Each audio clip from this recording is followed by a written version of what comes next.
morning, friends. I'm Anurag Sharma, a retail enthusiast, a retail professional, and I have been working in the retail industry for good 14 long years. I've had the privilege of working with three of the best brands in this industry, and I've been with the Adidas Group for good 12 long years. First of all, for you and me, when before joining the industry, the retail industry looks pretty glamorous.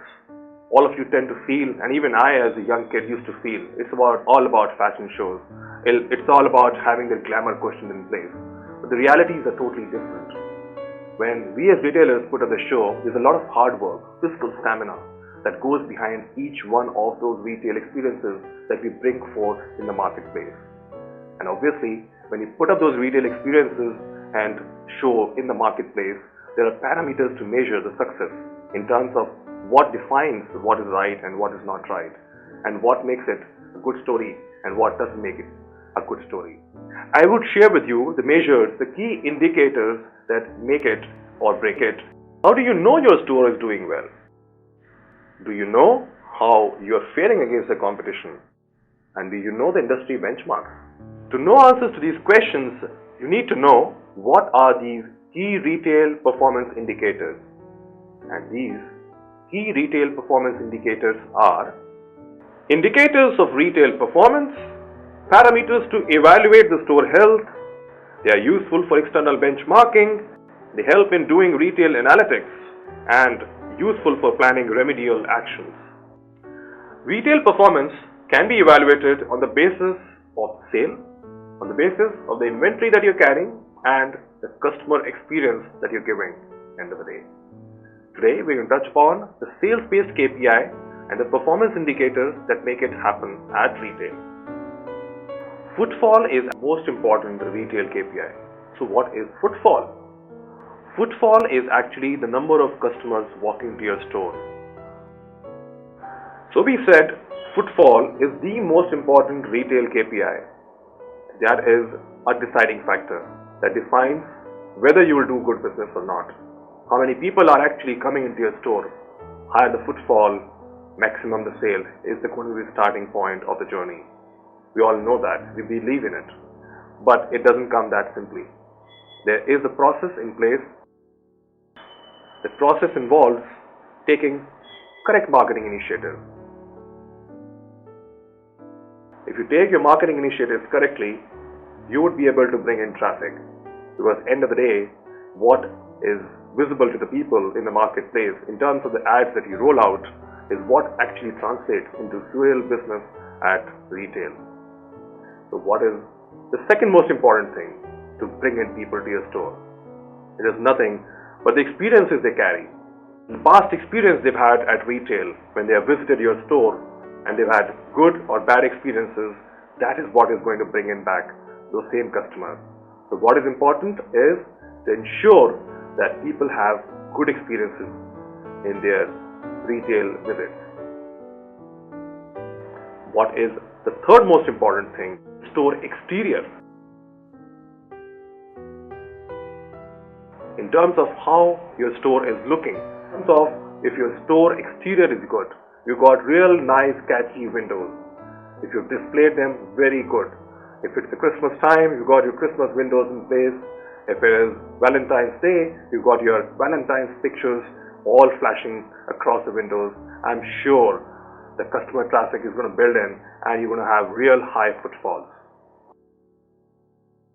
The fourth parameter that would actually define whether you'll have a great footfall or not is your product and brand loyalty.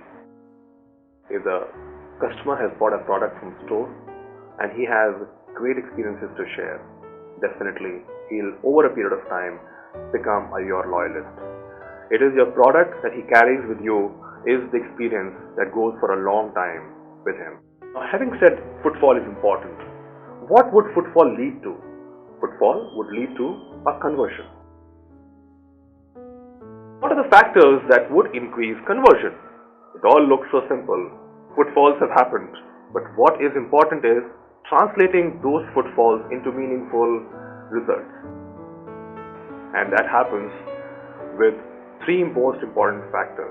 And they are, number one, what we try and look at, do our planning correctly. And that happens with the fact if a consumer walks into a store, one should ensure that he or she is able to get the product, the sizes that he is looking at or she is looking at. And now the point is, it's not just about availability, it is also about the fact that product at retail should be kept at an eye level, at a level wherein he or she is able to access, pick and get induced to buying it. And that is what is going to be creating a great differentiator.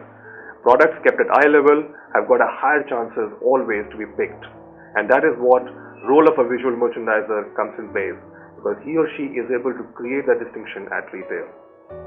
Having said that, there would always be challenges at retail that we all go through in terms of customer not having the product or sizes that he or she is looking at, despite all our efforts to putting things together in place, wherein the retail personnel at store has to do the trick.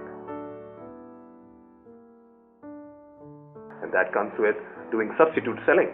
If in case the product is not there as per the requirements, he or she should push really hard to ensure that he or she ends up definitely buying a product, if not same but similar to his liking. And end of the day, it all translates into meaningful sale for you. Conversion is equal to total number of bills cut divided by the number of footfalls and then multiplied by 100. So, for example, if the footfall is 1000 and the total number of bills that were cut were 100 on that particular day, the conversion will be 100 divided by 1000 and then multiplied by 100, which is 10% for that day.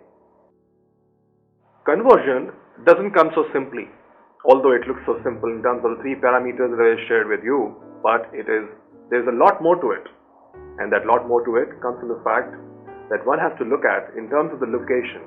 Where is your store? Is your store in a mall location, or is your store at a high street location? Is your store a destination point that the people would really come back to you, or it is there with many other stores? All that would define in terms of how the behavior of the consumer is in terms of picking a brand. If people really go a long way to pick it as a destination point, the footfalls might be less, the conversions can be really high. But in case it is in the mall locations, in that case the footfalls can be really high, but the conversions might be staggered. So one has to look at all those before defining in terms of the truest picture of what your conversions would be more likely in a case of different locations. So far we've all understood that in retail, footfall and conversion is important. But there's another parameter which is equally important, and that parameter is average transaction value. So what are the factors that would actually help you get a higher average transaction value? The first most important factor that can really help you get a higher average transaction value is your good improved product planning. If you are a retailer and you're selling kurtas, one should obviously ensure that you have complementary, lowers with it. In case you have those lowers with it and your product planning has been done effectively, it is not just going to help you sell lowers, but you would also end up selling kurtas and vice versa. Other point that also is important in terms of improving average transaction value is nothing but doing your cross merchandise correctly. It has to come from the visual merchandising and standpoint. What does it mean? In case you have a mannequin at retail, you should ensure that you accessorize it completely, because in case you accessorize it completely, the chances are that a consumer walking in would get induced to buying products, accessories that he or she would not have planned, and that would in turn help you get a higher average transaction value. And the third most important factor that one has to look at is upselling. What is upselling? Upselling is nothing but ensuring that you are able to sell a product to your consumer when he or she has already made up a decision of picking up one for himself or herself. Let's take an example of a premium high-end footwear retailer. A consumer walking into the store has already made up his mind in terms of picking up a pair of shoes. Now, the retail personnel at store has to ensure that he or she does upselling. What does it mean? It means that he or she should end up selling probably a shoe care product to him or her. By doing that, it would increase the average transaction value by nothing but at least 10% of the total bill value that he or she would have done, because that is the cost that he or she would have to pay extra for buying a shoe care. And that has to come educating the customer, hey, if you're buying this pair of shoe, you should also buy the shoe care from us, because that would increase the longevity of your product and would also ensure that he or she would be able to take care of the product with us for a longer time. ATV is equal to sales divided by the number of bills. For example, if the sale is 1 lakh and the number of bills cut are 100, ATV will be 1 lakh divided by 100, which is 1000. Average transaction value, as you would understand, is different for different product categories that one is selling at retail. If you're selling a premium high-end luxury brand, your average transaction values, goes without saying, would be higher. And if you're selling a value chain, obviously the average transactions value might not be so healthy. So what does it mean actually at the end of the day? We've discussed about footfalls, we've discussed about conversions, we've discussed about ATV. So what does it translate as a retailer, and what does it mean to them? As a retailer, it leads to nothing but a retail equation, and that retail equation is nothing but sales number translation. How does it look like? It is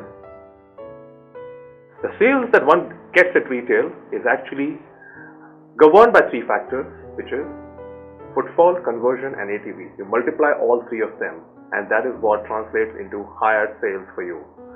You need to look at each of these 3 parameters very closely in order to translate into meaningful, healthier business. That is something I've been emphasizing all this while. I'm sure the experiences and learnings that I've shared with you through exercising my experiences on retail sales KPIs today would really come in handy as you take on this retail industry in times to come. I wish you really a very good luck in all your future endeavors. And on that note, I would like to sign off, wishing you all the very best.